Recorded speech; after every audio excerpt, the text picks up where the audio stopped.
One TV, सब पे नजर, अंदर की खबर।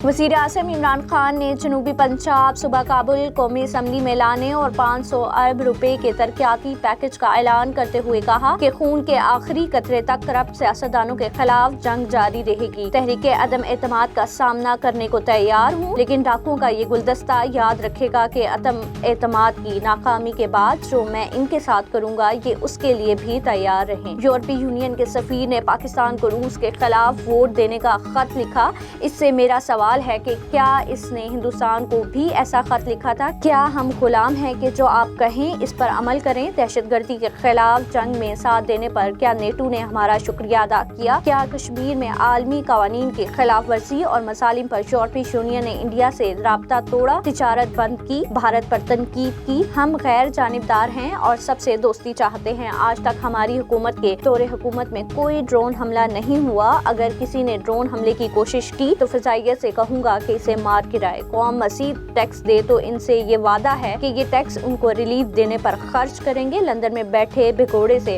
रकम पाकिस्तान वापस आए तो पेट्रोल और डीजल की कीमतें आधी कर देंगे। रूस यूक्रेन जंग में किसी का साथ नहीं देंगे और अमन कायम करने में सबका साथ देंगे। इतवार को मेल्सी में जलसा आम से खिताब करते हुए वज़ीर आज़म ने कहा कि जनूबी पंजाब सूबा के लिए कौमी असम्बली में आईनी बिल लाएंगे। अवाम इस पर पीपल्स पार्टी और मुस्लिम लीग नून का असल चेहरा भी देख लेंगे। वज़ीर आज़म ने कहा कि पाकिस्तान ने दहशतगर्दी के खिलाफ जंग में नेटो का साथ दिया। मैं इक़्तिदार में होता तो कभी साथ न देता। इस जंग से पाकिस्तान को 80,000 जानों, $100 अरब से ज़ायद का मुआशी नुकसान हुआ, कबायली इलाका उजड़ गया। यूरोपीय यूनियन बताए कि क्या इसने हमारा शुक्रिया अदा किया? वज़ीर आज़म ने सवाल किया कि जब भारत ने सलामती कौंसिल की करारदादों के खिलाफ कश्मीर की खुसूसी हैसियत खत्म की तो क्या यूरोपीय यूनियन ने हिंदुस्तान से तिजारत खत्म की, ताल्लुकात मुनक़ता किए? वज़ीर आज़म ने कहा कि हम किसी से दुश्मनी नहीं, सबसे दोस्ती चाहते हैं। रूस, अमेरिका, चीन और यूरोप सबसे दोस्ती है।